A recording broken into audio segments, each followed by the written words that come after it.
disons Amen en acclamant très fort pour la gloire de Dieu. Nous disons merci à Dieu pour cette opportunité, pour cette grâce qui nous a accordé encore aujourd'hui vendredi. Alléluia. Comme on le dit toujours, les retardataires ont toujours tort. Alléluia.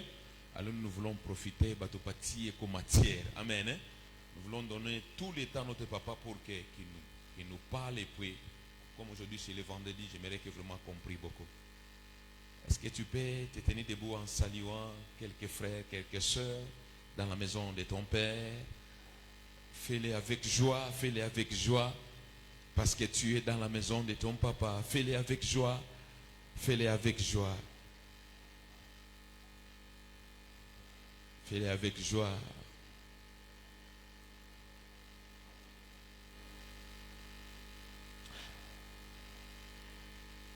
Moi, je bénis toujours Dieu de me faire enfant de Yahweh Jireh parce que je suis dans une bonne église là où je reçois une bonne parole. Alléluia. Alléluia. Est-ce que tu peux balancer ta main pour la gloire de Dieu?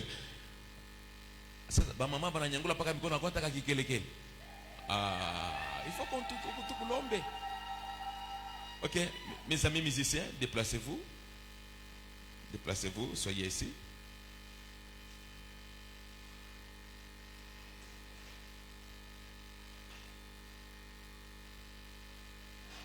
Je sois loué. Alléluia. Amen, amen. Merci. Est-ce que vous pouvez m'aider à accueillir Papa Cobin? Approchez, papa.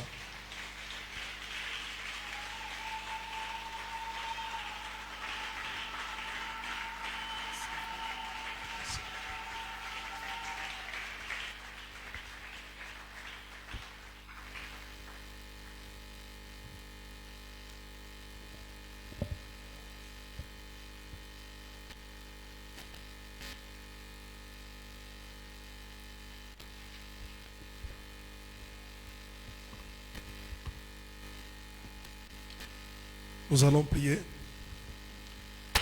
Seigneur notre Dieu et notre Père, nous nous tenons devant ta face.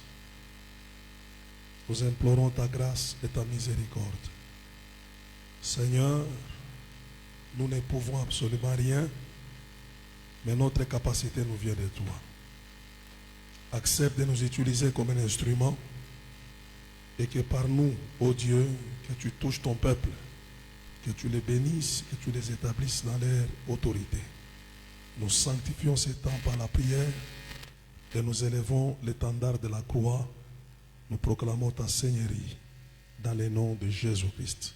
Ensemble, nous disons Amen. Voilà. Que Dieu vous bénisse beaucoup. Est-ce qu'on peut encore acclamer le Seigneur très fort?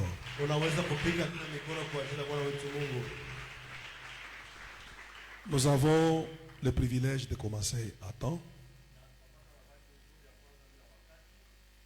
Je crois que nous aurons aussi la même opportunité de terminer avant. Que Dieu soit béni. Merci pour encore une fois le pasteur Damas qui nous a accordé cette opportunité de passer sur cette chaire.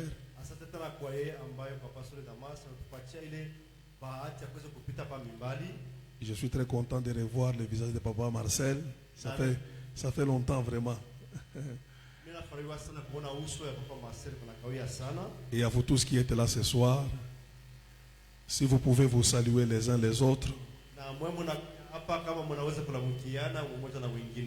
en vous serrant la main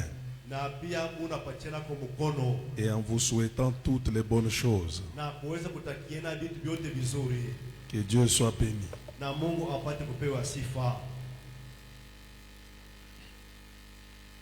Ce soir, je vais parler sur les situations qui exigent le prière d'autorité.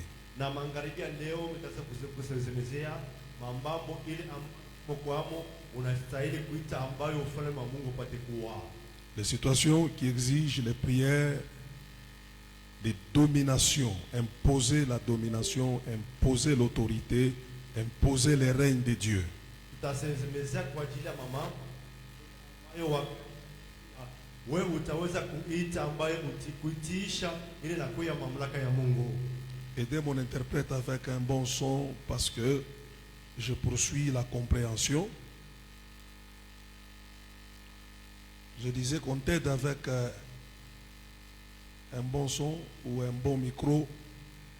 Nous poursuivons la compréhension.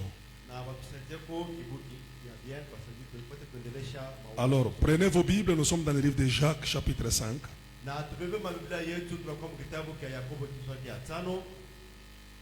Jacques, chapitre 5, nous commençons par les versets 13 à 14.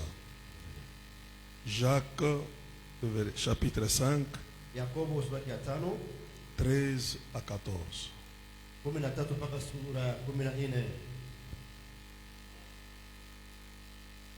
Je crois que, papa, si tu as trouvé, tu peux lire.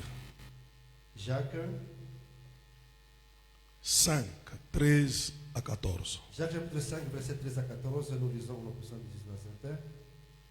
Quelqu'un parmi vous est-il dans la souffrance qu'il prie? Quelqu'un est-il dans la joie qu'il chante des cantiques? 14. Quelqu'un parmi vous est-il malade qu'il appelle les anciens de l'Église et que les anciens prient pour lui en loignant d'huile au nom du Seigneur? Commence à répéter, je vais commencer à faire un appel à la compréhension par rapport à ces versets qui nous introduisent dans l'enseignement de ce soir. Jacques 5, 13. Voilà, suivez. Quelqu'un parmi vous est-il dans la souffrance qu'il prie? Jusque-là. Vous savez, ce qui m'impressionne, c'est la sagesse de l'apôtre Jacques. Je comprends pourquoi il est classé parmi les 3 colonnes. Dans l'église locale, il y avait Pierre, il y avait Jean et il y avait Jacques. Les 3 étaient privilégiés par Jésus. Des fois, dans certaines réunions secrètes, Jésus les a menés à 3. Et ils ont bénéficié de recevoir certaines profondeurs.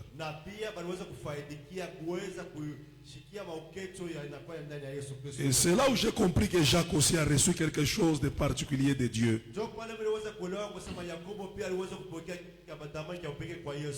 Donc il trouve exactement ce qu'il fallait faire devant chaque situation. Il ne tâtonne pas, il donne avec précision la solution au problème ou à la situation qui se pose. Il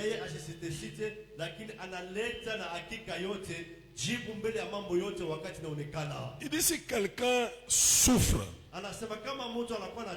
ou il est dans la souffrance, Jacques comprend que souffrir, il faut prier.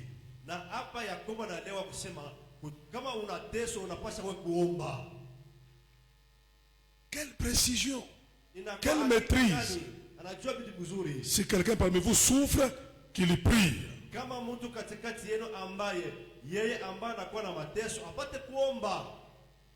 Si il est dans la joie, qu'il chante des cantiques.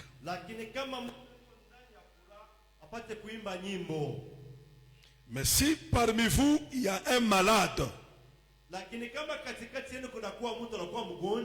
Jacques dit qu'il ne prie pas pour lui-même, qu'il appelle les anciens de l'église et qu'il prie pour lui, et la prière de la foi va sauver le malade. C'est ce qui m'impressionne. La sagesse que Dieu donne à Jacques. Yeye ambaye hekima ya Mungu anampatia Yakobo. Parce que la sagesse, Kwa sababu hekima c'est la capacité de savoir ce qu'il faut faire à chaque situation. inakuwa ni uwezaji ya kujua maneno gani unaweza kuyafanya mbele ya mambo yoyote. Parce que sous le soleil, Kwa sababu chini Salomon dit il y a un temps pour toutes choses. anasema chini ya jua kila kitu inakuwa na wakati yake. Il y a des choses sous le soleil plutôt. Kuna hapa chini ya jua. Donnez-lui vraiment, il est en train d'hésiter avec son son. Je voudrais qu'on l'aide. Si il faut changer le micro, il faut changer le micro. Donc, sous le soleil, il y a, Salomon dit, il y a un temps pour toutes choses. Kuna wakati wake. Alors, il y a certaines choses Vitu vingine que nous vivons, ile ambayo tunakuwa tunaishi mais qui sont saisonnières. ambayo inakuwa ya muda. Et nous devons savoir à chaque chose, selon son temps, qu'est-ce que nous devons apporter pour obtenir la solution par rapport à la chose. Tunapasha kujua kila kitu wakati yake, wakati kinafika ni jibu kani tunapasha kuyaleta wakati kile kitu ambacho kinaonekana. Essaye encore d'expliquer mieux en Swahili. Na tunapasha kuwa na hekima ambayo tunamuona wanatuonesha wakati mambo yanakufikia ni jibu kani unapasha kuyaleta wakati unazitanisha ndani ya ile mambo. Regardez en médecine. Na muone ndani ya kinganga, Pourquoi nous allons à l'hôpital chaque fois quand on est malade? kwa nini ambayo siku zote tunaenda kwa hospitali wakati tunakuwa wagonjwa? C'est pour que le médecin détecte la maladie Ile ambayo munganga apate kuvumbula magonjwa nakuwa ni nini, et qui te donne le produit qui correspond à ta maladie. na pia apate kukupatia dawa ile inaambatana ile itatoza magonjwa ambayo unakuwa nayo. Parce que le fait d'être malade ne signifie pas qu'on peut prendre n'importe quel produit. Haina kusema wakati unakuwa mgonjwa utenda kunywa dawa yoyote, hapana. Ainsi, il y a des ordonnances Na pia kuna kwamba na kuandikia madawa ya kunya qui te permettent ile itakusaidia wewe d'avoir des produits qui correspondent à ta maladie.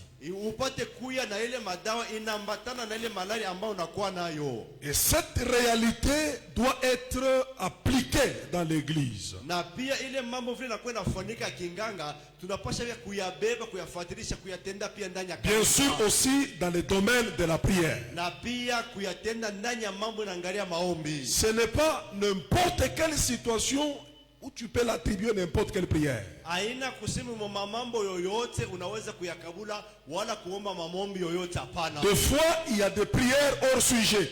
Na kuna kwa saa zingine kuna kwa maombi na kwa unaomba iko nje ya kishina kile unapaswa kuwa nacho. C'est que ça ne correspond pas à ta situation. Ni kusema ile maombi naomba ayambatane na ile mambo na kuwamo. Et si tu l'appliques, ton problème n'aura pas de solution. Lakini ile maombi kama unaiomba ni kusema mambo yako haitapata jibu. C'est pourquoi la Bible dit faites en tout temps toutes sortes de prières. Ndio kwa maana Biblia inasema nyakati yote mpate kufanya maombi ya kuachana. Pour dire il n'y a pas qu'une seule sorte de prière. Na namna kusema hakuna paka aina moja ya maombi. Nous avons plusieurs sortes de prières. Tunakuya na maombi maina ya kuachana. Par exemple, les prières de supplication Saa zingine kuna kwa maombi ya kuweza kusi qui exigent l'humilité ile inalomba wewe upate kujishusha et supplier Dieu ya kuweza ambayo kumsi Mungu wako pour qu'il s'implique dans ta situation. ile Mungu apate kabisa kuingia ndani ya mambo yako. Donc c'est une prière qui exige l'humilité. Ile maombi inaomba kuweza kujishusha. La Bible dit si mon peuple sur qui mon nom est invoqué s'humilie. Na Biblia inasema kama taifa ile inaita jina yangu inajishusha. Parce que des fois pour que Dieu réponde à la prière, il faut le supplier. Na sasa zingine wakati Mungu anapaswa kujibu maombi yako, analomba wakati wewe upate kujishusha. Des fois Dieu il est dans son autorité, il est chef. Na wakati mwingine Mungu anakuwa ndani mamlaka yake, anakuwa shefu. C'est pourquoi vous verrez dans la Bible, il y a des personnes qui ont touché à des grands miracles avec Dieu. Parce qu'ils sont allés avec la prière qui correspondait à leur situation. Quand ils voyaient Jésus, wakati wanaanza kumwona Yesu, il se jetait par terre. waliweza ambaye kujitupa chini, Il s'humiliait. wanaanza kujishusha. Je vois par exemple Baratimée, il dit, oh Jésus, fils de David, Mimi naona kama yule Baratimaya yule ale unalamika, oh Yesu mwana wa Daudi, aie pitié de moi. upate kunirehemu. Il fait recours à sa miséricorde Yeye anaweza analia sana kuile na kuya pour rehema que ya Jésus Mungu, s'implique dans son problème ili qu'il a. Yesu apate kuingia mu mambo ile anakuwa nayo. Des fois, tu as un problème qui demande la supplication. Sasa zingine unakuwa na mambo ile inalomba wewe upate kusi, Maintenant, tu mets la main dans la poche et tu viens devant le trône comme aussi un chef. na wewe unaweka mkono mu mfuko, unakuwa mbele ya enzi ya Mungu kama shefu na wewe. Et tu penses que Dieu, c'est comme une chèvre de dot. Tu dois le tirer à la corde et tu l'amènes où tu veux. Wewe unaona Mungu anakuwa kama vile mbuzi kupeleka kubuko, unaweza kumkokota kumpeleka kule unapenda. Il y a des prières. Kuna kwa maombi Pour que Dieu bouge, ile Mungu atenke, il faut les supplier. unapasha wewe upate kumusi. Il y a aussi des prières de repentance. Unakuya maombi pia kuweza kutubu. C'est que tu viens pour demander pardon à Dieu. Unakuya pale kwa ajili ya kulomba buluma kwa Mungu. Remettre ta vie en ordre avec Dieu. Ni kurudisha maisha yako ikuwe ndani ya usawa pamoja na Ton Mungu. problème, ce n'est pas le miracle. Ton problème, ce n'est pas la puissance. Ton problème, c'est la repentance. Mambo yako haina uponyaji, haina miujiza, lakini mambo yako inakuwa kuweza kutubu Reconnaître tes péchés et les confesser devant Dieu. na kuweza kutambua makosa yako na kuweza kuyatupu mbele ya Mungu. C'est ça la prière qu'il te faut par rapport à ta situation. Ni maombi ile inakustahili wewe kuambatana na mambo yako wewe. Il y a des gens des fois qui ne savent pas. Kuna kwa bantu bingine sasa zingine bayuwe, Il a un problème de se repentir. yeko na mambo ya kuweza kutubu. Mais il dit à Dieu, tu m'as abandonné. Yeye eko na mambo lakini namtupia Mungu bwambia kusema Mungu wewe ndio unaniacha. Oh Dieu, souviens-toi de moi. Mungu wewe unikumbuke. Alors que son vrai problème, c'est le problème de la repentance. Japo mambo yake ya kweli inakuwa ni mambo ya kuweza kutubu. Nous avons aussi une prière qu'on appelle le prière d'intercession. Kuna kuya pia maombi tunaita maombi ya ombezi ama ya kuombea C'est wengine. que là tu vas devant Dieu pas pour toi-même, Wakati unaenda mbele ya Mungu auende juu yako wewe, hapana. mais tu y vas pour quelqu'un d'autre. Lakini wewe unaenda kule kwa ajili ya mtu Tu te mwingine. tiens entre Dieu et la personne pour qui tu veux prier. Wewe unajenga katikati ya Mungu na mtu yule, na wewe unapaswa kuombea. C'est parmi les grandes prières dans l'église. Ni katikati ya maombi mkubwa ndani ya kanisa. Tu supplies, Unamusi, tu demandes, tu t'identifies au problème de la personne. ni kusema wewe unabeba mambo ya yule mtu unakuwa kama yako. Voilà, parce que tu as la compassion Kwa sababu wewe unakuwa na unamshikilia et huruma. tu demandes à Dieu à intervenir en sa faveur. Na sasa wewe unaanza kuomba Mungu apate kumsaidia yule mtu. Nous avons aussi des prières d'adoration, la prière d'adoration et de louange. Na pia tunakuwa na maombi kule tunakuanza kuna msimu Mungu na kuweza kumwabudu. C'est que là, nous venons pour voir ce que Dieu est Na pale tunakuwa kuomona Mungu anakuwa nani, et vanter ses hauts faits. na pia kutapa vizuri C'est vyake. que tu ne viens pas pour autre chose. Wewe haukuwa kama njoo vitu Tu vingine. viens seulement pour le louer et adorer sa personne. Wewe unakuwa pale kwa ajili ya kuweza kumwabudu Mungu wake. Maintenant, ce soir, ma prière pour vous, Na magharibi ya leo maombi yangu kwenu, que Dieu vous donne la sagesse Mungu apate kumipatia ile hekima, afin que vous sachiez mupate kujua à chaque situation que vous traversez, kai mambo yote ambayo unakuwa unapita mo, quelle prière que vous devez faire maombi kani wewe unapaswa kuomba qui va correspondre ile itambatana à votre situation. na kuambatana na mambo yako. Donnez-moi un grand amen. Unipatia amina mkubwa. Donc, dans le domaine des règnes de Dieu, Ndani ya ile inakuwa ufalme wa Mungu. quand nous parlons du règne, Wakati tunasemeza njia ufalme, c'est que nous amenons la domination de Dieu. na pale tunaleta ile utawala wa Mungu. Nous imposons l'autorité de Dieu. Tunatiisha ile inakuwa mamlaka ya Mungu. En regardant les règnes en profondeur, Wakati tunaangalia ile ambayo ufalme ndani ya uketo, on dirait comme c'est un esprit de confrontation. inakuwa kama vile ambayo pepo ambayo ya mapinzani. Parce qu'on ne règne que sur. Na banakala kama unatawala paka juu yulu ya. On ne domine que sur les autres. Unakuwa unaonea ni watu wengine. C'est pourquoi Jésus a dit, Toka maana Yesu anasema, voici je vous donne le pouvoir, tazama nimepatia ile mamlaka, pas pour les conserver en vous, haina kusema mamlaka uchungu yako wewe moya, afin de marcher sur. kwa ajili ya kutembea yulu ya. Si tu n'es pas au-dessus d'eux, Kama hauna yulu ya, tu ne peux pas régner. hauwezi kama wewe kutawala.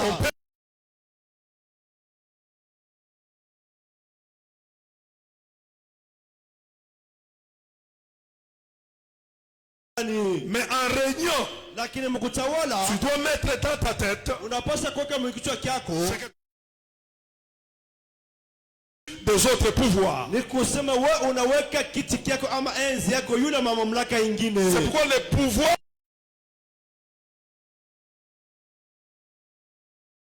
Yesu alitusaidia kutembea na yule mauwezaji ingine. raison pour laquelle hier Toka maana jana yule j'ai parlé sur les exigences de la nature de celui qui doit faire cette prière-là. toka maana mimi naweza kusemezea makanuni ile banalomba kwa yule mtu yule anapaswa kuomba maombi ya kuita ufalme wa Mungu. Vous vous rappelez encore? Mnakumbuka tena? Il devait être comment premièrement? Kia kwanza anapaswa kwaje? Hein? Non, c'est dans l'école. Vous levez la main, je vous... Wewe weka kilole yule kama masomo unajibu. Ah, petit, tu as la réponse. Maman, ça c'est les adresses de la puissance. Ça c'est les adresses de la puissance. Hii ni manoni wapi kule unapaswa kushota na mauwezaji. Comment doit être la nature? Hali ya yule mtu. Il doit être Kia kwanza anapaswa kuwa un homme qui a le pouvoir. Ule mtu kia kwanza anapaswa kuwa mwenye mamlaka. Maintenant le pouvoir là ou la force, sasa ile mamlaka manguvu a des adresses où on peut l'épuiser. Kuko fasi ule unapaswa kuyapata. Voilà, je sais de quoi j'ai prêché hier. Mimi najua mahubiri yangu sana. Il doit être un homme kia pili anapaswa kuwa mtu de foi. Mtu wa imani. 3. Kia tatu, il doit être un homme qui a l'alliance avec Dieu. 4. Il doit être un homme qui est revêtu de la force. Pourquoi ces qualités-là?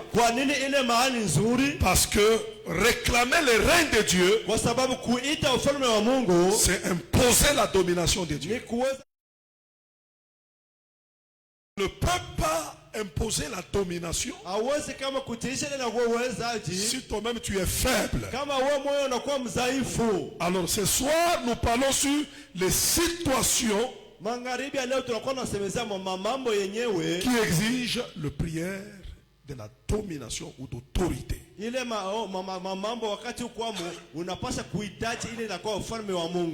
parle à quelqu'un ce soir. Alors le règne de Dieu, on peut l'imposer sur beaucoup de choses. On peut imposer le règne de Dieu dans cette église. On peut l'imposer dans nos maisons. On peut imposer le règne de Dieu dans ces quartiers. Nous pouvons amener la domination de Dieu dans cette commune. Que Dieu règne dans la ville de Lubumbashi. Que Dieu domine la province du Katanga. Mais la vision, elle est tellement large. Dieu veut que les règnes viennent sur la terre. Dieu doit dominer sur la terre comme il règne dans les cieux. Parce que le ciel c'est son trône. Il veut aussi dominer la terre de la même manière. Et il nous donne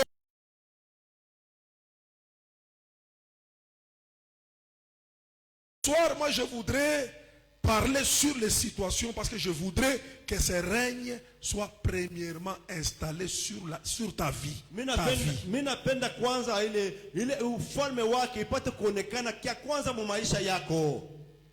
Que Dieu règne dans ta vie. Pourquoi? Parce que c'est toi l'acteur principal. Dans la vision avec Dieu. Écoute ceci mon frère et ma soeur. Dans le monde spirituel,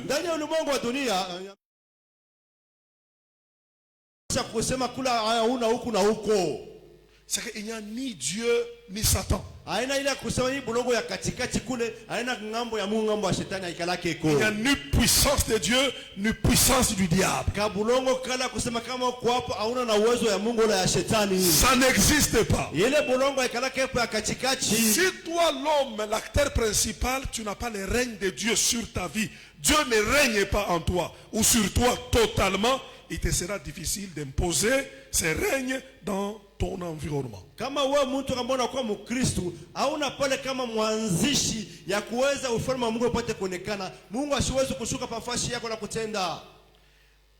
Un homme a crié. Mtu mmoja aliweza kulalamika. Et il n'est pas n'importe qui, c'est Paul. Na huyo mtu yeye ana mtu yoyote anakuwa ni Paulo. Paul dit, Na Paulo anasema hivi. c'est comme ça que tu peux reconnaître Ni vile wewe unaweza kutambua que moi ici, ya kusema mimi hapa Dieu ne règne pas totalement sur moi. Mungu asitawale ndani ya utele ndani Il yangu. dit, ce que je veux, Anasema bila mimi napenda, ce que je veux, ile mimi napenda kutenda, je ne le fais pas. si atende. Et ce que je ne veux pas, Bila ambayo mimi sipende, c'est ce que je fais. jo bila mimi nakuwa nafanya. C'est qu'un homme Ni kusema mtu qui n'a pas totalement la domination de Dieu, ana na utele ile utawala wa ou Mungu qui ndani n'est pas yake. maître, Ana mwalimu sa volonté est méprisée. ambaye mapenzi yake banakuwa banayaponda. Sa volonté n'est pas respectée. Ile mapenzi yake bayaheshimie. On va lui imposer Bo batao sasa kumtawala. des choses Batamukazisha qui vitu. n'ont rien à voir avec sa volonté. Batamsukuma afanye bintu bila abiambatane pia na vile yeye anapenda. J'ai vu en Bougima une femme qui m'a dit ceci. Miliona makumbujima mama mmoja alionyesha hivi. Pasteur, je sens sur mon dos Pastor mimi nashika pa mkongo yangu un bâton invisible, kama vile muchi ambayo haionekane. mais qui me pousse Ile muchi kule ni sukuma. et qui me fait marcher. Ile muchi nako ni sukuma kunini unipeleka kama Et kunyongoza. des fois, je prends des directions Samuel mimi napenda kabisa kugeuka. qui ne viennent pas de moi, Mimi nakuwa nafanya ile madirection ile ayambatana na mie. mais qui viennent du bâton que je ressens dans mon dos ici. Na Il kila y a un pouls.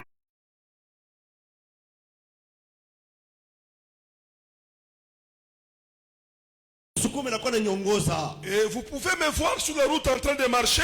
Les gens peuvent penser que je suis libre, alors qu'il y a un pouls.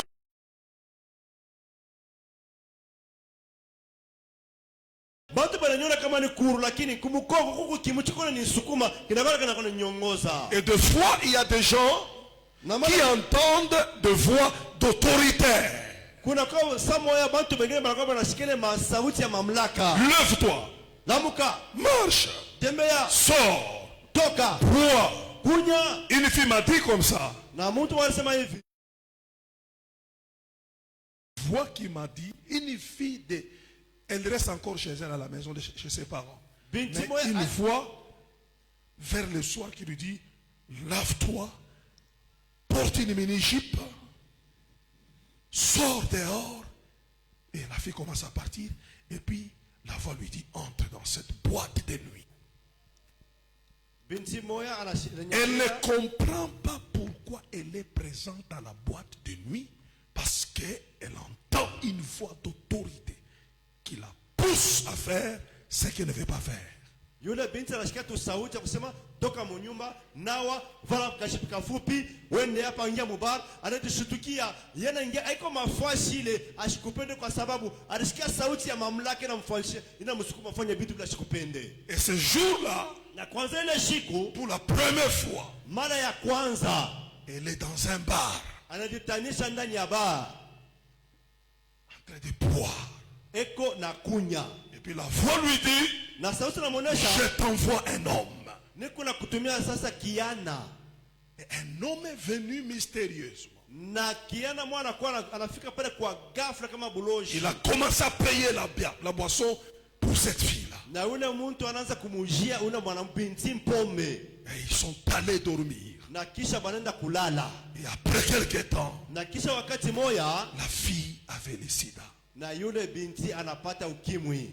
Victime, parce que sur elle, il n'y a pas le règne de Dieu. Ni kusema yeye anajitanisha ambayo anaingia mambo kwa sababu yulu yake hakuna utawala wa Mungu. Parce que sur elle, yulu yake ce n'est pas le plein pouvoir de Dieu qui agit. haina ile mamlaka ya utenda ya Mungu ambayo inakuwa natenda.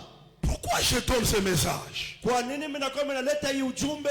Parce que le but de mon message ce soir, Kwa sababu shaba ya ujumbe yangu magharibi ya leo c'est de vous retirer ni kuweza kumikokota sous la double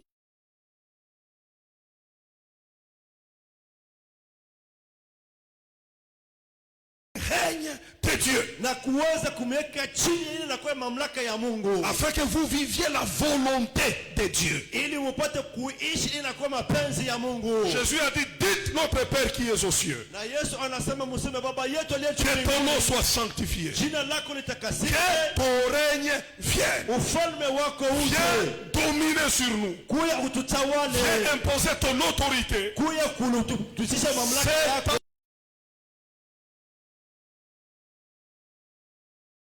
fait. ile ambayo mapenzi yake inaweza kutatendeka. C'est que tu ne peux pas vivre ta volonté ou la volonté de Dieu. Tout dépend de celui qui règne sur toi. Na hauwezi kama kuishi ili nakuwa kupenda kwa Mungu yote nambatana na yule anatawala yulu yako. Alors, si ce n'est pas Dieu qui règne sur toi, Kama aina Mungu anakutawala wewe,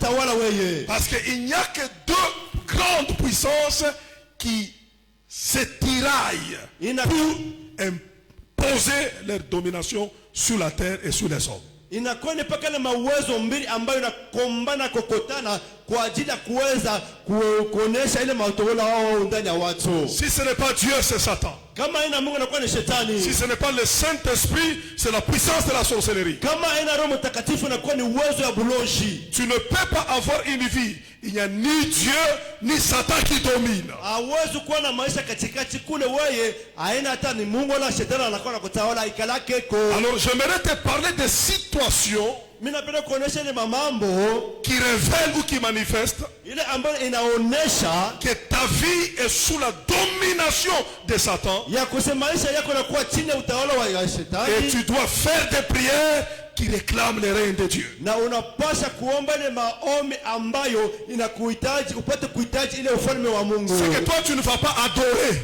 Wewe hauwezi kama kuabudu, Toi tu ne vas pas louer. hauwezi kusifu, Toi tu ne vas pas aller dans la supplication. hauwezi kwenda kusi, Parce que tu es sous la couverture d'autres maîtres. kwa sababu uko chini ya utawala wa walimu wengine. Il faut qu'un autre maître supérieur Inapasha mwalimu mwingine wa juu qui zaidi peut renverser cette domination anapasha kuangusha ile utawala et t'affranchir. na kuweza kukufungua.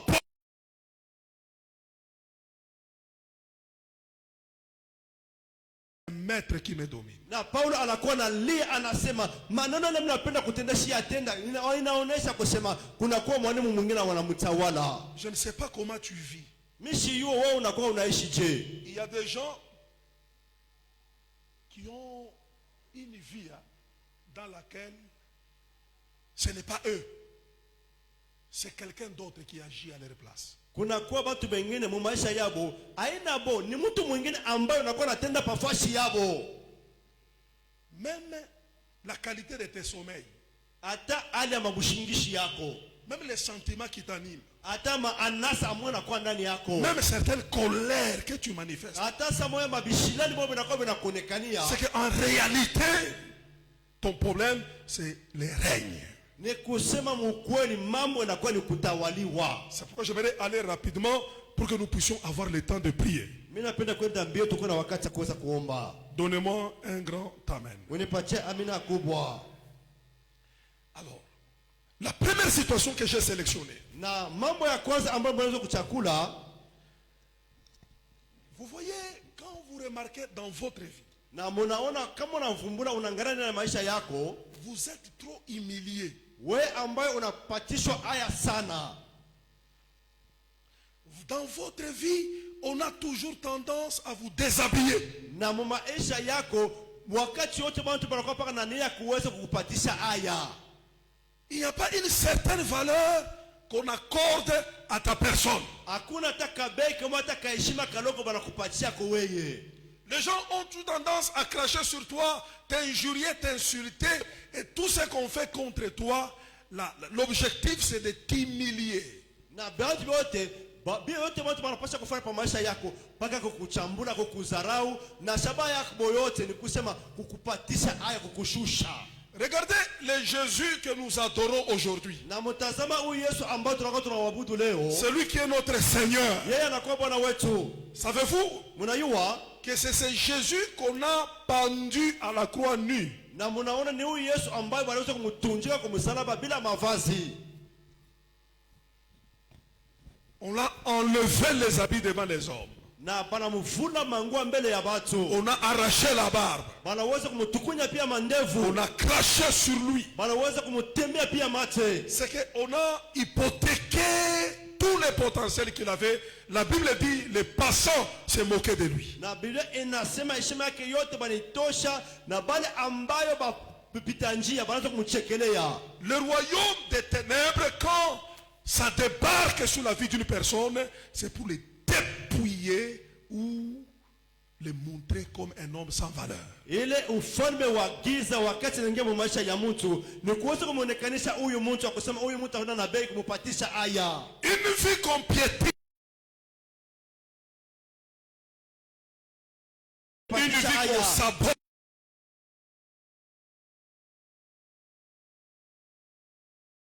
De faire de prières qui réclament le règne de Dieu. Ile maisha ambayo mtu anashushwa, unakuwa na haya bantu banakupanda, unahitajiwa wewe upate kuita, ile inakuwa ufalme wa Mungu. Parce qu'il n'y a que le règne de Dieu qui peut te rétablir dans ta valeur. Ni paka ile inakuwa ufalme ya Mungu inaweza kukurudishia bei ya maisha yako.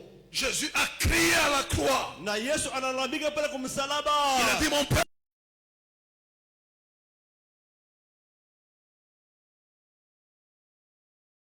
ce que je désire, que tu ne sois pas loin de moi, que tu ne t'éloignes pas de moi. Autrement dit, en criant Lama Sabakatani, il était en train d'approcher son père. Il voulait la couverture de son père. Écoutez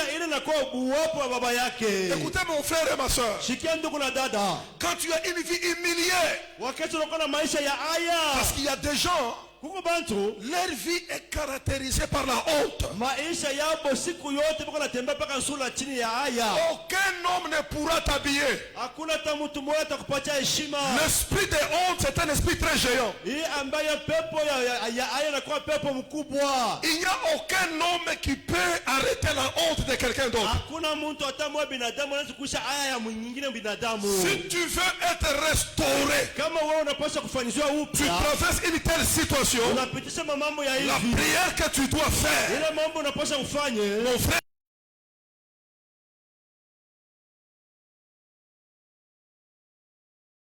réclamer la domination de Dieu.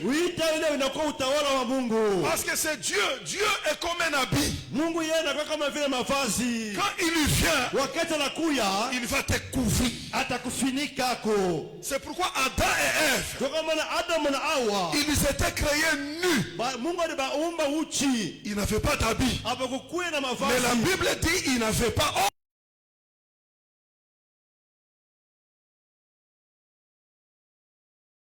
Mais ils n'ont pas honte.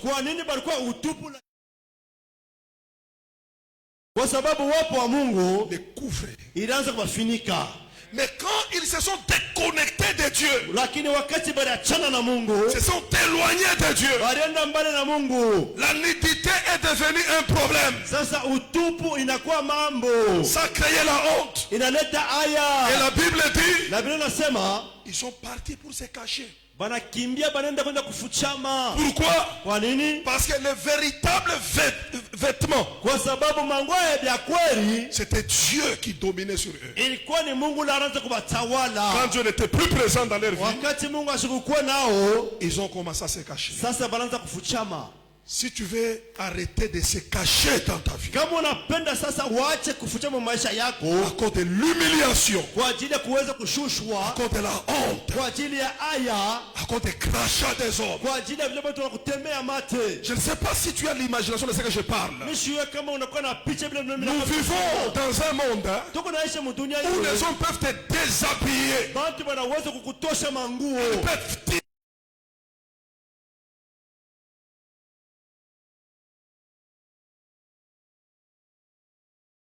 kupata ushindi dans une telle situation. ndani ya mambo ya vile. Il faut beaucoup appeler le règne de Dieu, la domination de Dieu, la présence de Dieu. Unapasa kuita sana utawala, ufalme na wapo wa Mungu. Je fais comme le ministère d'un médecin qui prescrit les... Kazi ya munganga ambayo inanjikia madawa magonjwa. les situations Eko na ngania mambo qui correspondent aux prières du règne de Dieu. ile ambayo inambatana na maombi ya ufalme wa Mungu. Il faut réclamer que Dieu vienne. Wewe unapaswa kuita kusema Mungu akuye. Quand il viendra, Wakati atakuya, ta honte disparaîtra. aya yako itakutoka. Amen, amen. Il y a un cantique comme ça, hein? Huko mwimbo mimi nakumbuka hivi, Des musiciens commencent à chanter. waimbaji wanaanza kuimbaka. Kisi ya soni kumama papa Yeye anakuwa ni dawa ya kutosha aya. Yawe kumama papa Est-ce qu'on peut m'aider? Kisi ya, on y va? Ah. Chantez très bien les musiciens.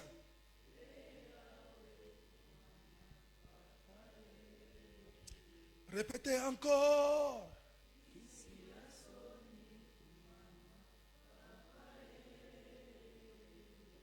Alléluia. Kumama. Kumama signifie quoi? Kumama. Hein? Soit glorifié. Voilà. Quand tu as la honte, Wakati unakuwa na aya, il n'y a que Dieu ni paka Mungu peke yake qui peut te couvrir. anaweza kukufinika.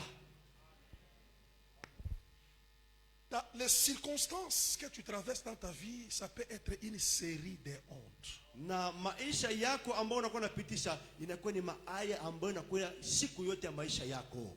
Toi-même pour manger, pour avoir un $100, Wewe jua kulia kupata kwa $100, tu dois demander à un enfant ou je ne sais pas, à un moins âgé que toi. wewe unaenda sasa kwenda kulomba mtu anakuwa wa miaka chini kuliko wewe. Ton petit frère.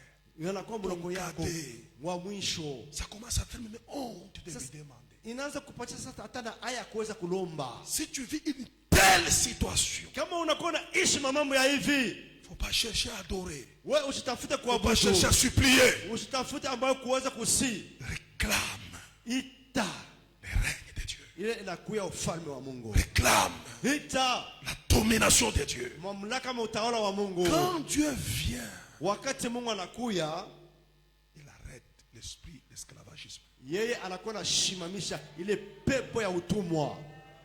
Quand est-ce que la servitude d'Israël était arrêtée en Égypte? Wakati kani amba utumwa wa Israeli ilisha mu Misri. Exode 3 dit, Kutoka 3 j'ai nasema vu la souffrance de mon peuple et je fais quoi? Je suis descendu. minona ile ambayo mateso ya taifa yangu mimi nashuka sasa kuwasaidia.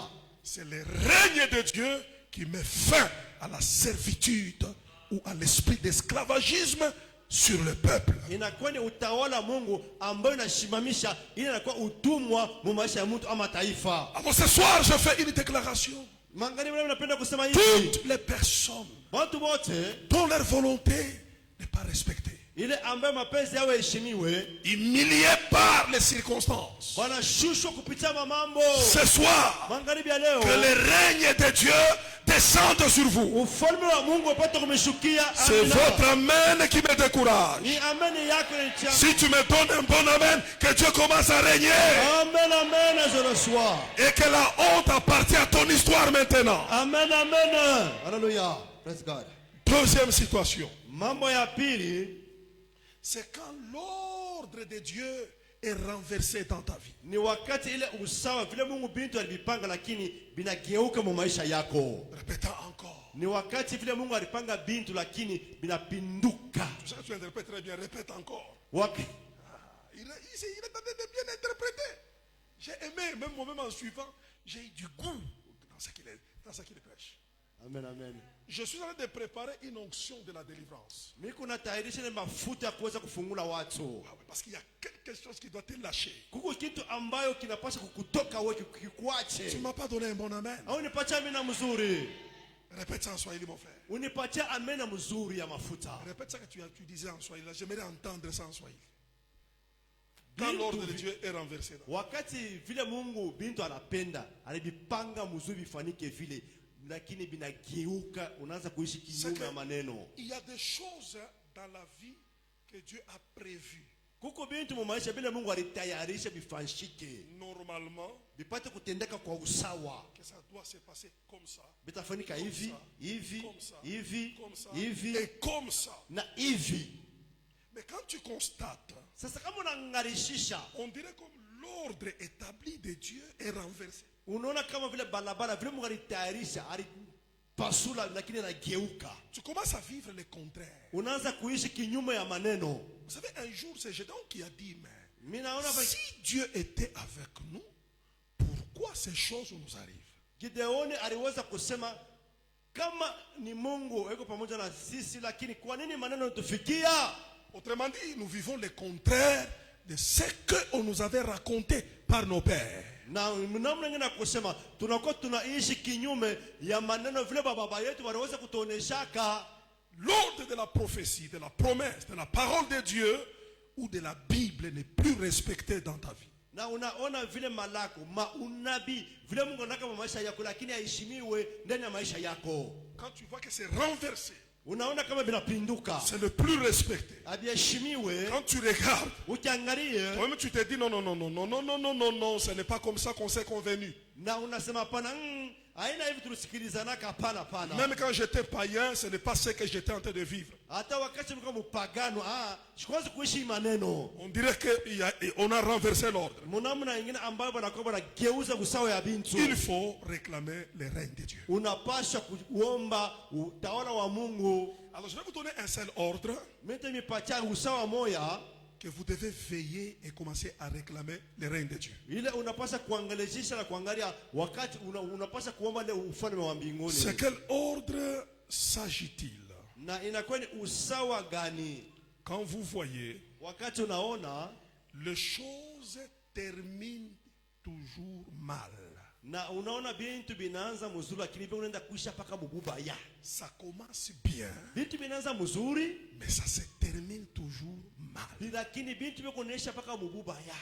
Tu as une vie, kuna maisha, ça peut sembler être bien. Inaonekana kama maisha mzuri, mais la fin, lakini mwisho, ça se solde toujours mauvais. Bikunaisha paka mubaya. Si tu as remarqué ça, kama wewe unaangalia unavumbula ile maneno ile, c'est que l'ordre divin a été renversé. Ni kusema ile usawa ya Mungu ambayo sasa banaipinduza. Donnez-moi un grand amen. Unipatie amina mzuri. La Bible dit ceci. Na Biblia inakuwa nasema hivi, mieux vaut la fin d'une chose que son commencement. Ni mzuri sana mwisho ya kitu kuliko mwanzo yake. C'est mieux même de commencer avec les difficultés. Na inakuwa mzuri unaanza hata mu mateso. Avec des faiblesses. Na maudhaifu. C'est normal. Ilikuwa mzuri. Mais c'est mauvais quand ce que tu as commencé bien se termine d'une manière bizarre. Lakini sasa inakuwa mubaya sana kama vile bintu ambayo ulianza mzuri lakini binaisha mubaya vya ovyo. Dieu n'a jamais prévu que ses enfants terminent d'une manière catastrophique. Mungu yeye asiyapangaka kama kusema baba toto yake wapate kumaliza bintu muaya mubaya hapana. N'est-il pas écrit que la gloire de la seconde maison sera plus grande que la gloire de la première maison? Inaandikwa ya kusema tazameni utukufu ya nyumba ya pili itakuwa mkubwa munene kushinda utukufu ya nyumba ya kwanza. C'est que la seconde maison qui est la dernière maison, elle sera grande en gloire que la première maison. Mais si la première maison est dans la gloire, mais la dernière maison dans la honte, l'ordre divin est renversé. Biblia inasema ni nyumba ya pili ya mwisho, utukufu yake inapaswa kuwa ya mkubwa kuliko ya kwanza. Sasa kama unaangalia ya kwanza, utukufu kwa ya munene, lakini nyumba ya pili utukufu haina yako. Hiyo ya kusema usawa imeisha kugeukiziwa. Ils ont dit le jour de la fête de Cana. Banasema ile siku ya karamu ya kukanana, Comment tu as commencé avec le mauvais vin? je ulianza na ile mvinyo ya mubaya. Et tu nous donnes le bon vin à la fin. Sasa unatupatia hii mvinyo mzuri kumwisho. Parce que les bonnes choses à la fin, c'est l'ordre divin. Na kile vitu vizuri kumwisho inakuwa ni usawa ya Mungu. Je ne peux pas commencer avec les bonnes choses et terminer avec vous dans l'humiliation. Mishi wase kuanza na vitu vizuri lakini mimi naisha kumwisho na aya. La Bible dit, Biblia inasema la mort est entrée par le premier Adam. na ile lufu iliingia kwa Adamu wa kwanza, Mais la vie et la restauration lakini maisha kukaribishwa viendra par le second Adam. itakuya kupitia huyu Adamu wa mwisho. Donnez-moi un grand amen. Unipatie amina Dieu a mkubwa. permis que Adam, Na Mungu alisema Adamu par lui, kupitia yeye, car c'est lui le commencement des humains. ni yeye anakuwa baba wa Dieu peut permettre que tu mataifa. commences avec des faiblesses. Mungu aliruhusu anze na udhaifu. Mais Dieu ne peut pas permettre que les Adam faibles puissent terminer encore l'histoire de l'humanité. Na Mungu yeye kama sikuruhusu huyu Adamu mdhaifu aishe mwisho ya dunia.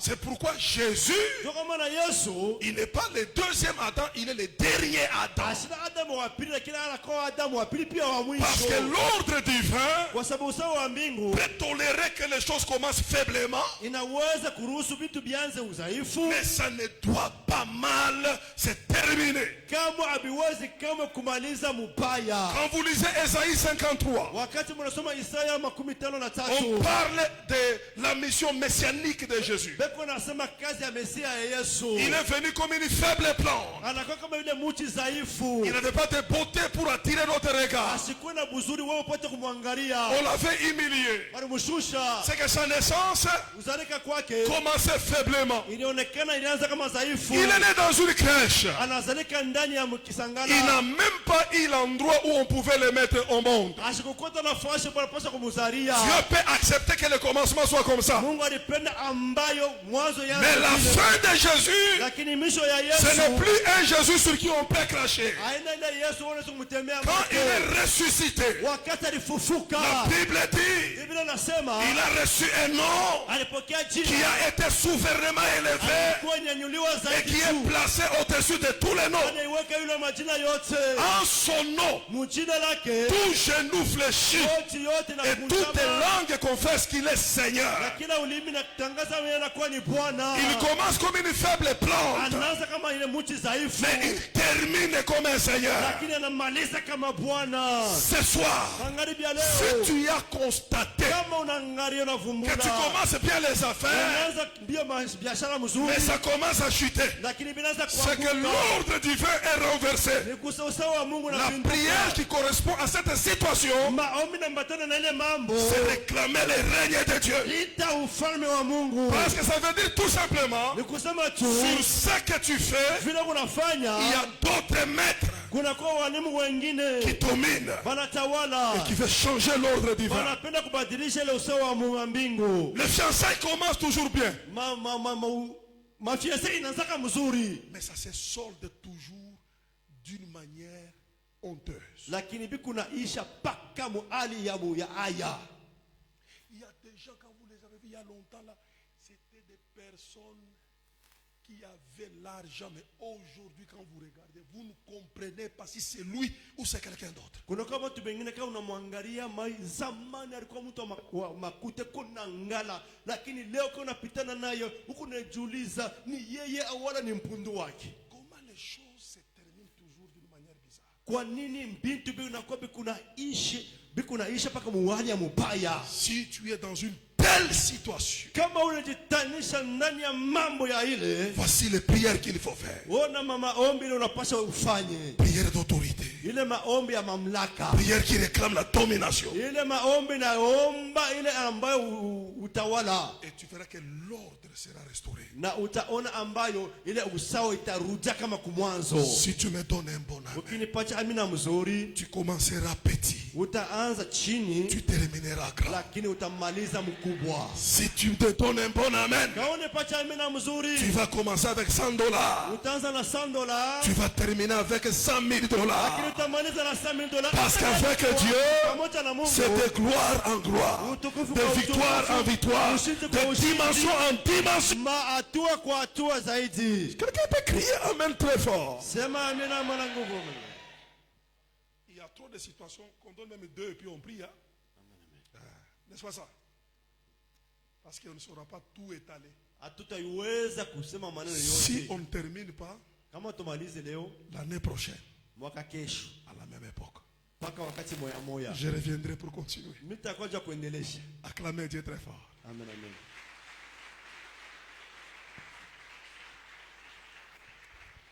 Troisième situation. Mambo ya tatu. Troisième situation. Mambo ya tatu. Lorsque vous avez un problème négatif Wakati ambayo unakuwa na mambo ya mubaya qui persiste, ambayo ni mambo mubaya inakawia, qui dure, inajama, qui ne veut pas se terminer. ile mambo ikukichwa nguvu ipende kumalizika.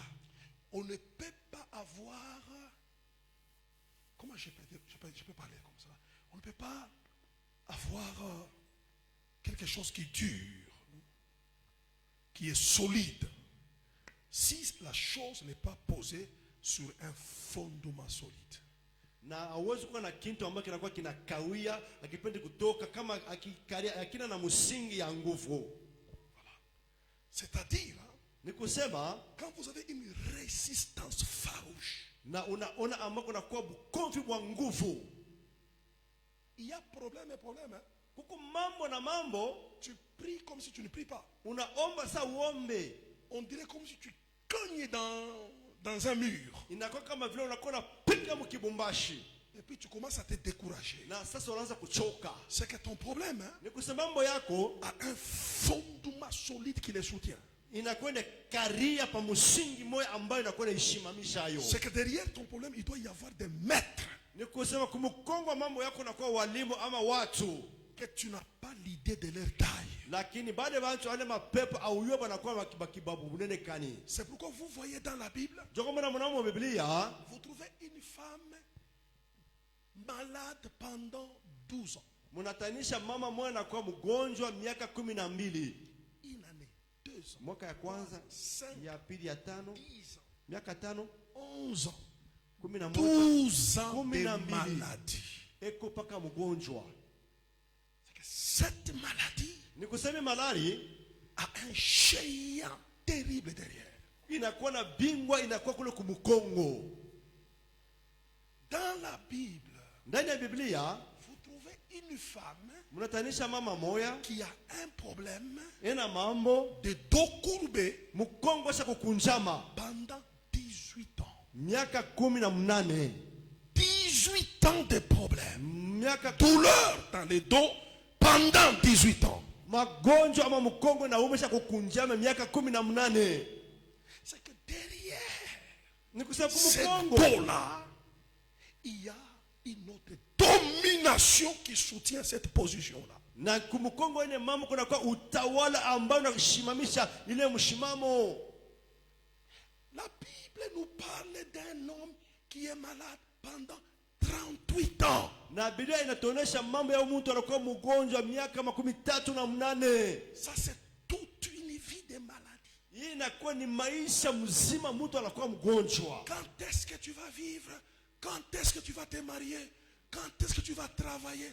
Parce que toute ta vie, 38 ans de maladie. Wakati kani utafanya nini kwa sababu maisha yako yote inaisha paka magonjwa. Quand tu as affaire à un problème qui dure, wakati ambao unakuwa mbele ya mambo ambayo inakawia, ou qui a duré, wala mle mambo ya kukawia, qui refuse de terminer, inakatala kuisha kumalizika, tu t'es converti, tout est parti sauf ce problème-là. We unamini mambo yote natoka bibanda yote binene, lakini ile mambo inashama. On dirait comme un pharaon qui te refuse de partir. Inakuwa kama vile Farao anakubamba Mumisri anakatala upate kutoka. Et qui te dit, je ne te laisserai pas partir. Anakuonesha kusema mimi sitakuacha upate kwenda. Église, écoutez-moi. Kanisa mnishikilie. Cette situation pareille, Hii mambo ya hivi où il y a la résistance. kula kuna kuya kujama. Vous avez des situations récurrentes. Kuko mambo yanakuwa na rudiria amo. Ça peut faire semblant de partir. Inafaa sambla sa inaenda. Ça revient comme au point de départ. Inarudia kama vile kumwanzo. Il y a une grande résistance. Kuna kwa kujama kwa nguvu. C'est que ne voyez pas votre problème. Lakini sasa ushangalie kwanza mambo yako. Derrière ça, Kumkongo yayo il y a un maître, kuna kuya mwalimu. un dominateur. Kuna kwa unakuwa na tawala. Il y a un trône. Kuna kuya enzi kama kichi. Il y a un roi qui est assis derrière ta situation. Kuku mfalme mmoja kuikala kumkongo wa mambo yako. Si tu veux Kama unapenda changer ta situation, uweze kubadilisha mambo yako, elle correspond à la prière qui demande les règnes de Dieu. inambatana na ile maombi inaita inakuwa ufalme wa Mungu. Parce que là, Pale tu invites un autre royaume. unaita ufalme mwingine, Tu impliques un autre roi. unaingisha mfalme mwingine. Tu impliques une autre autorité. Sasa pale unaita mamlaka nyingine pate kuwa. Il faut s'affronter. Sasa unapaswa kukwenda bukomvi Et le plus fort, na wa nguvu. Sasa pale lorsqu'il y a deux hommes forts qui se battent, wakati bantu bawili ba nguvu wanakuwa wanakombana, c'est le plus fort ni zaidi wa nguvu zaidi, qui va remporter la victoire. yeye atapata na kwa ushindaji. C'est ce que Goliath a dit. Jona Goliath alisema, Je suis l'homme fort des Philistins. miko mtu wa nguvu kwa Filistini. Cherchez aussi votre homme fort. Na mwe sasa Israeli mtafute mtu wenu wa nguvu. Et j'ai une bonne nouvelle pour vous, Église. Niko na habari njema kwenu kanisa. Quand vous faites face à un homme fort, Wakati unakuwa mbele ya ule mtu wa nguvu, l'église n'a pas un homme fort, kanisa haina na mtu wa nguvu. mais l'église a l'homme le plus fort. Kanisa inakuwa na Mungu zaidi mshindaji. Ce n'est pas le pasteur, Haina pastori, ce n'est pas un prophète, haina nabii kamwe. c'est Jésus de Nazareth. Yesu Kristo wa Nazareti. Pika mikono sema La amina. Bible dit, Biblia inasema ils feront la guerre à l'agneau. batafanya vita kwa mwana kondoo, Il ne les vaincra pas, lakini abatamuwina kamwe, parce qu'il est le roi. kwa sababu kwa mfalme Il n'est pas le roi, haina mfalme tu, il est le roi des rois. eko mfalme wa wafalme. Alléluia. Amen, amen. S'il y a des rois sur la terre, Kwa wafalme duniani, nous roi des rois. shie tunakuwa na mfalme wa wafalme. C'est que son trône Ufalme wake et sa domination, na utawala wake il les place au-dessus des autres trônes des rois. anaiweka yulu ya maenzi ingine ya wafalme. S'il y a un trône derrière ta maladie, Kama kuna kwa kiti kumkongo, je connais un trône na yuwa kiti moya dont la spécialité, na utawala wa c'est de se placer au-dessus des autres trônes. ni kuliweka yulu ya mabichi vingine. S'il y a un chef Kuna kwa shefu derrière ta situation, kumkongo wa mambo je yako. connais un chef. Na yuwa shefu Sa mwingine. spécialité, c'est mettre ses pieds au-dessus des autres chefs. Kweka mikulu yake yule mashefu bengine. Celui-là, c'est Jésus de Nazareth, Una na kwa Yesu wa le Nazareti. chef d'armée céleste, Anakuya mkubwa wa jeshi ya mbinguni. l'autorité suprême.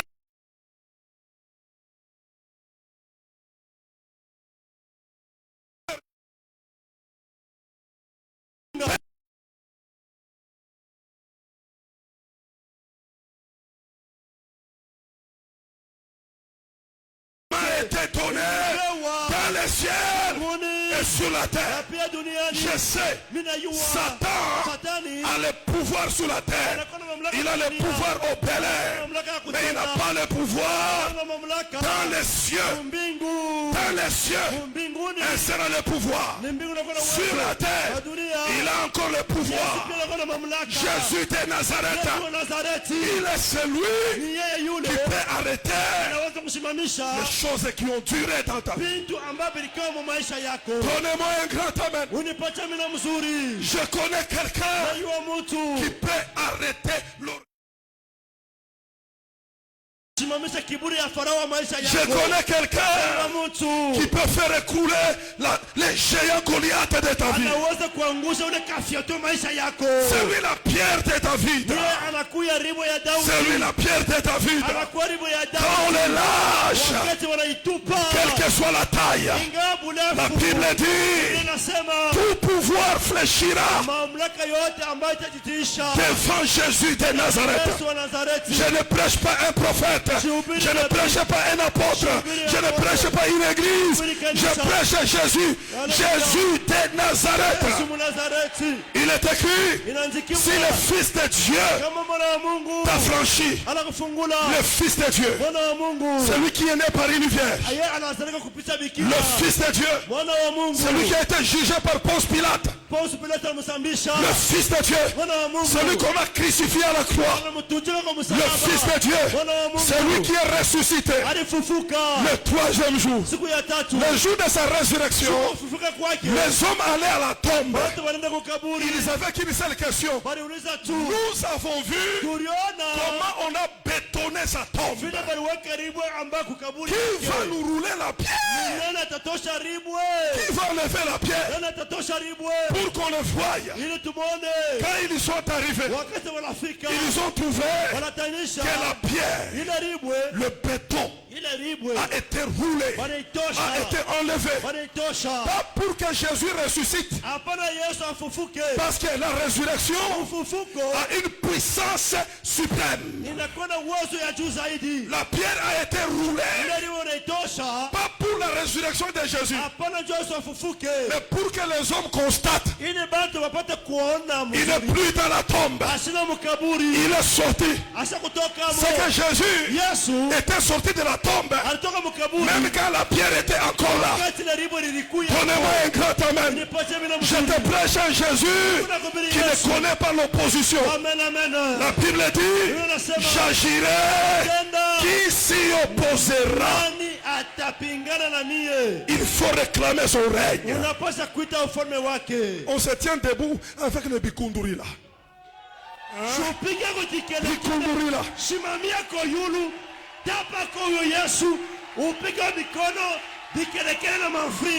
Je m'étonne comment tu bikundururiza. Je m'étonne comment tu bikundururiza. Je n'entends pas le bikunduri là du Katanga là. Le milolo là, le milolo. Je n'ai pas entendu un sifflet. Le sifflet de papa. Est-ce que quelqu'un peut célébrer? Jésus est vivant. Jésus est capable. Il faut appeler son règne. Il faut appeler son trône. Ça renverse les autres trônes.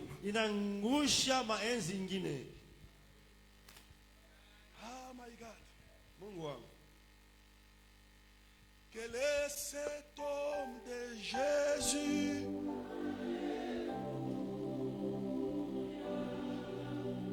Quel est cet homme de Jésus?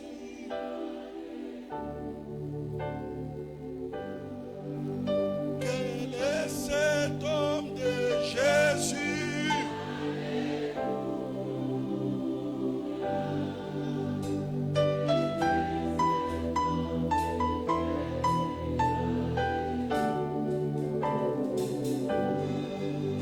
Il a marché sur les eaux.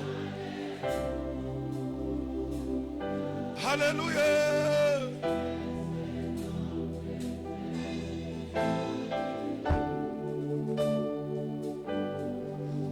Il a vaincu la mort.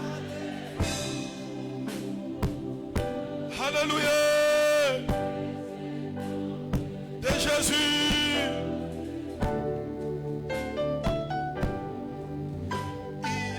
Tuer la mort.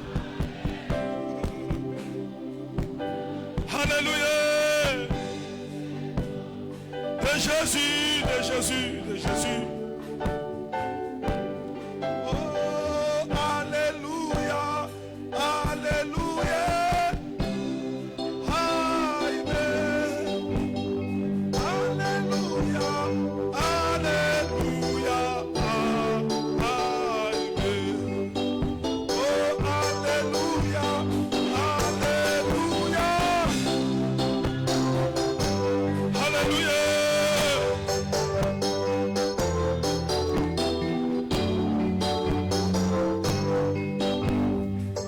voudrais que nous puissions prier ce soir.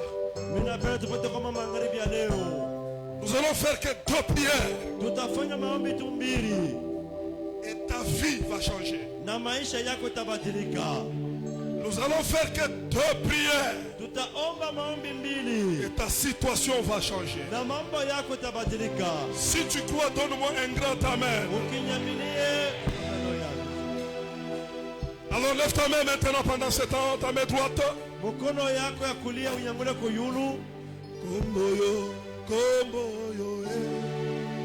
Komboyo, ya Yesu komboyo, komboyo, ya Masia kombo, ya Yesu, Alléluia. Hey yo, komboyo, elonga nanga.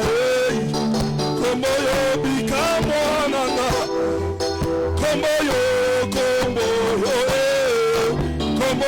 meutana lela, kombo, hallelujah, ya Masia, hallelujah, oh da kamanderebo, komboyo pouvoir nanga, komboyo richesse nanga, komboyo eutana lela, kombo. Chantons ces noms, chantons ces noms. Alléluia.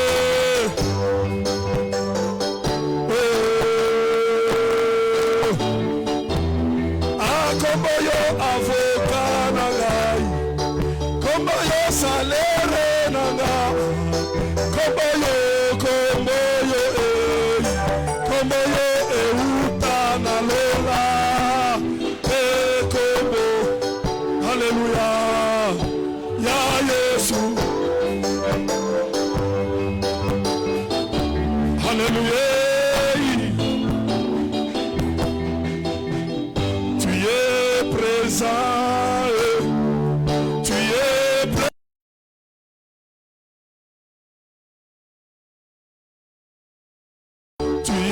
Présent Jésus, tu es présent, tu es présent, tu es présent, tu es présent, oh tu es vivant, tu es vivant, tu es vivant.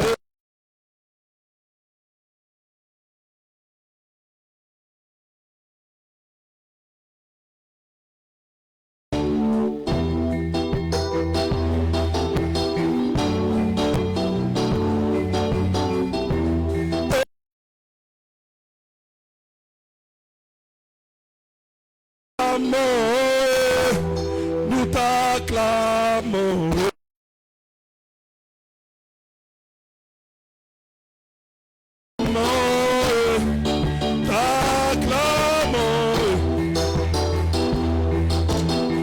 Acclamez, acclamez.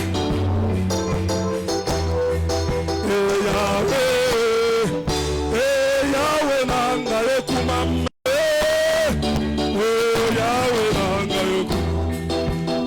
Kasinanga ye Yahweh kumama. Sembola loboko tolingi to.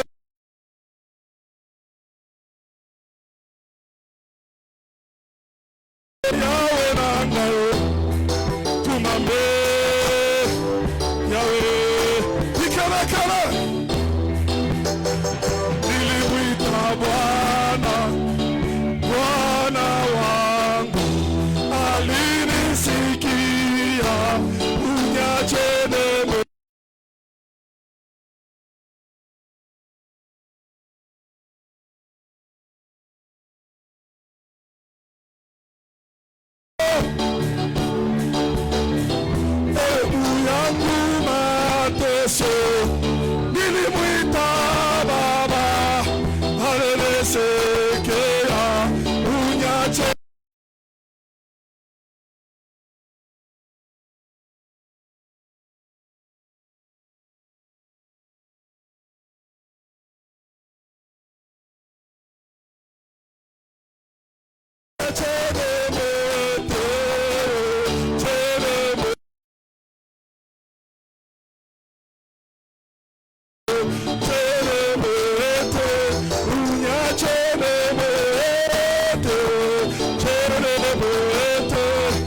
Mungu wangu wa Elia, nyachene moto, unyachene moto, otakamanaro, unyachene moto,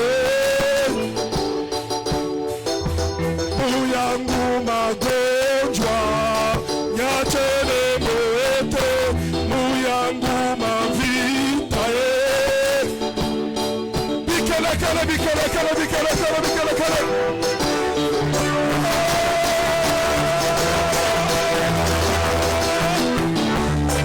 Dieu est total.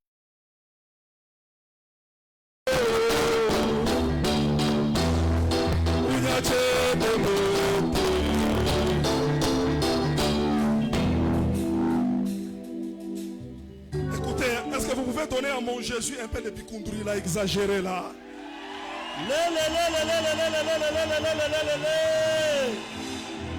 Praise God. Je vais te lâcher maintenant là, mais laisse-moi te prophétiser. Acha nikutabiri. Je ne suis pas prophète, mais je suis prophétique. Amen, amen. Je te dis ce soir, Alléluia. ta situation va changer. Amen. Oh, je dis à quelqu'un ce soir, ta maladie là, elle va disparaître. Yes. Au nom de Jésus. Le géant qui était derrière ta situation, je suis en train de le voir tomber ce soir au nom de Jésus de Nazareth. Au nom de Jésus. Est-ce que tu peux me donner un bon amen? Alléluia. Nous allons prier ce soir. Tutaomba magharibi ya leo. Il est ici, il est déjà ici. Eko hapa Bwana Yesu. Par la prédication et par les cantiques, Kupitia mahubiri pia kupitia nyimbo. je vois son trône dans ces lieux. Ninaona enzi yake hapa. Je sens sa présence dans la maison. Ninasikia uwepo wake mnyumba. Maintenant chacun va se tourner. Kila mtu atageuka sasa. Il va dire, toi qui es derrière ma maladie, Anasema wewe uko kwa mkongo wa magonjwa. toi qui es derrière mes blocages, Wewe uko kwa mkongo ya mablokaji. toi qui es derrière mes complications, Uko mkongo wa je complication. t'amène le nom de Jésus. Ninakuletea jina la Yesu. Je te commande au nom de Jésus. Kuamuru mjina la Esprit Yesu. de mort, Roho mauti. esprit de maladie, esprit de célibat, esprit de pauvreté. Roho maskini. Je ne viens pas avec autre chose. Seulement au nom de Jésus. Jina la Yesu. Commence à taper les mains.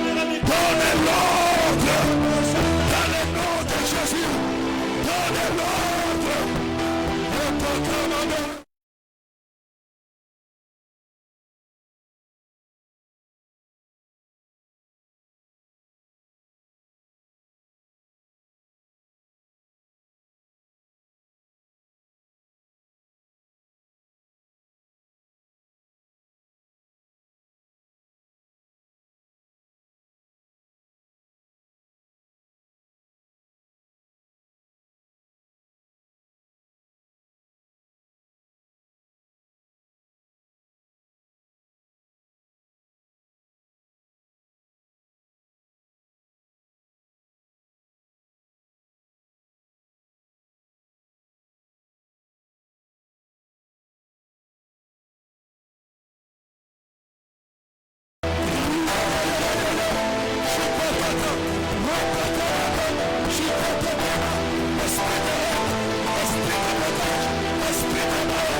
Lève ta main droite. Jésus. Répète après moi, oh Dieu. Oh Dieu. Dans le nom de Jésus-Christ. Dans le nom de Jésus. Ce soir. Ce soir. Dans mon corps. Dans mon corps. Dans ma vie. Dans ma vie. Dans ma maison. Dans ma maison. Dans ma famille. Dans ma famille. Dans mes affaires. Dans mes affaires. Que ton règne. Que ton règne. Vienne. Vienne. Que ton règne. Que ton règne. Vienne. Vienne. Que ton trône. Que ton trône. Vienne. Vienne. Établis ton trône, oh Dieu. Établis ton trône. Établis ton règne. Établis ton autorité. Établis ta seigneurie. Tu ne peux pas cohabiter avec d'autres dieux. Merci Seigneur. Merci Jésus. Sois béni. Chut. Mettez-vous s'il vous plaît. Écoutez-moi. Aujourd'hui, Leo. ta montagne est déplacée. Mulima wako inaenda mbali. Amen, amen. Si tu ne me crois pas, Kama uamini aujourd'hui, leo même dans les rêves, tu verras ça. hata mundoto utaona ne mambo. Même dans les rêves, tu verras ça. Hata mundoto hii mambo utailota. Tu vas voir qu'il y a quelque chose qui s'est passé aujourd'hui dans ta vie. Utaona kuko kitu kama kilipitika maisha yako. C'est pourquoi Dieu t'a amené ici. Toka mwana Mungu alikuleta hapa. Il y a un géant qui s'est déplacé de ta vie. Amen, amen, au nom de Jésus. Alléluia. D'ailleurs, aujourd'hui, Leo tu le verras dans ton rêve. utaiona mundoto ya kutailota, sema mina. Donnez les enveloppes, s'il vous plaît. Utupatie kama bahasha. Ce soir, Magharibi ya leo nous allons faire une offrande tutafanya sadaka à donner le dimanche. ambayo ya kuleta dimanche. Cette offrande, Hii sadaka c'est la restauration ni kufanyizwa upya, de l'ordre de Dieu dans ta vie. ni kutengeneza ambayo oda Mungu aliweka ipate kurudia. Bintu bitanza kufanyika mpaka vile Mungu alibitayarishaka ndio maisha. Amen, amen, amen, amen, amen, amen. Il n'y aura plus de perturbations. Akuta kwa ambayo tena Je peux te souhaiter aujourd'hui bonne année. Parce que on dirait comme si spirituellement parlant, dans cette année 2025, quelque chose vient de commencer dans ta vie. Amen, amen. Yes. Je le sens dans mon esprit. Parce qu'on ne peut pas passer beaucoup de temps. Les gens qui vont nous donner, surtout les gens qui sont perturbés et qui veulent que Dieu fasse ce qu'il est écrit, que ta volonté soit faite sur la terre comme au ciel.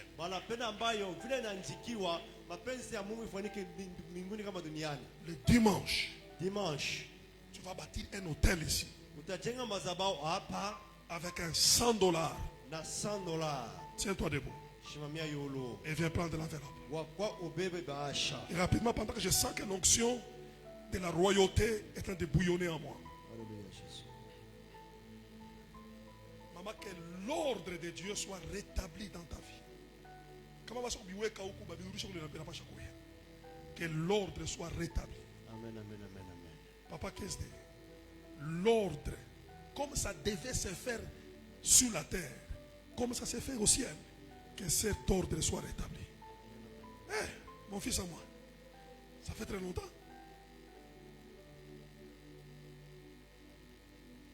Que l'ordre de Dieu soit rétabli dans ta vie. $100, venez. $100. Dimanche, tu vas donner. Je t'attends.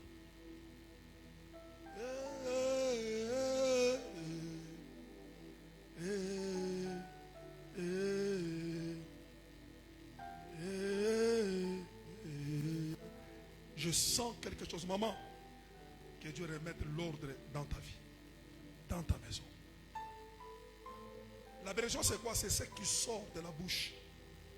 Et que ça sort quand je sens que le royaume des cieux est en train de bouillonner dans mon cœur. Tu peux venir aussi prendre l'enveloppe pour $100 le dimanche. Je t'attends. J'ai besoin de quelqu'un qui peut se connecter à cette onction royale. La royauté, il y a un trône qui s'impose. Si tu es là, ne doute pas. Je sens qu'il y a une dernière personne qui doit s'élever. Je ne sais pas si c'est qui. Voilà pourquoi j'insiste pour toi. Ce n'est pas ton $100, mais je sens que tu dois te connecter par cette offrande. Si tu es là, viens, je t'attends. Viens, je t'attends. Afin que tous les maîtres qui contrôlaient quittent le secteur de ta vie. Il y a un maître qui commence même à pousser les cornes. Mais ce soir, il va partir. Si tu es là, tu peux venir. Dimanche, tu donnes l'offrande de $100. Merci, mon fils.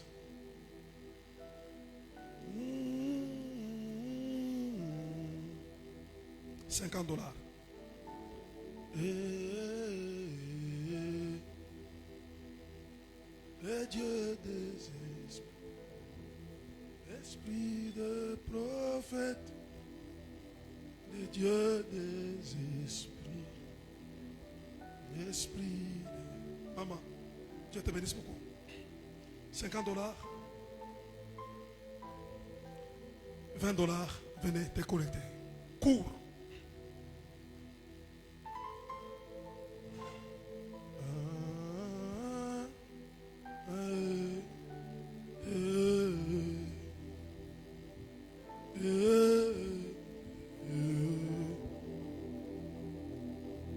Viens aussi te connecter avec un $20. Cours rapidement. Sois béni. $10, venez rapidement. Je donne l'opportunité à tout le monde. $10. Mieux vaut 1 que 0. Il y a des atmosphères, il ne faut pas manquer.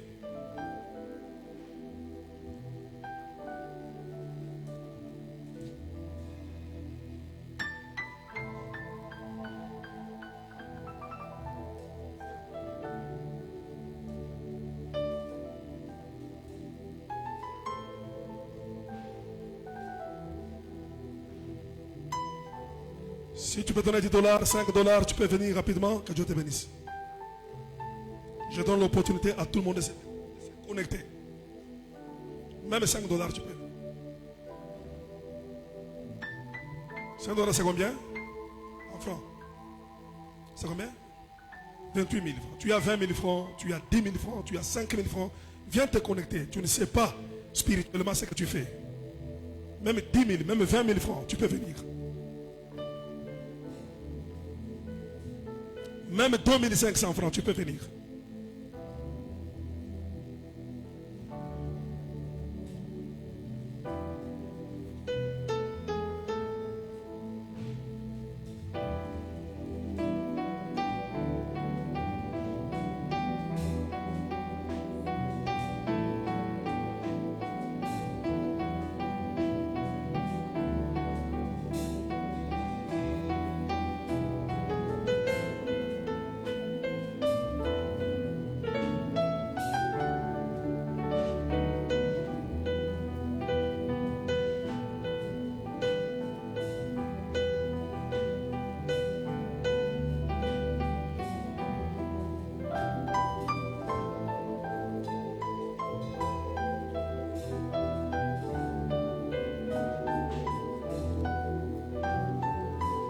Maintenant, prends ton offrande que tu as préparée pour Dieu.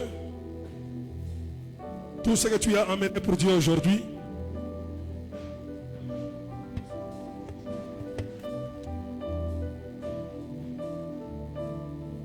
Lève ça en l'air.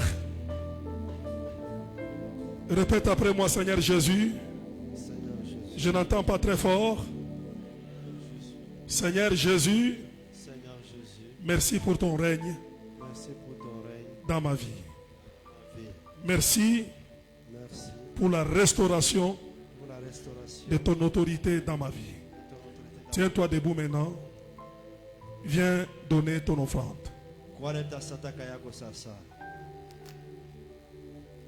Papa Sylvain.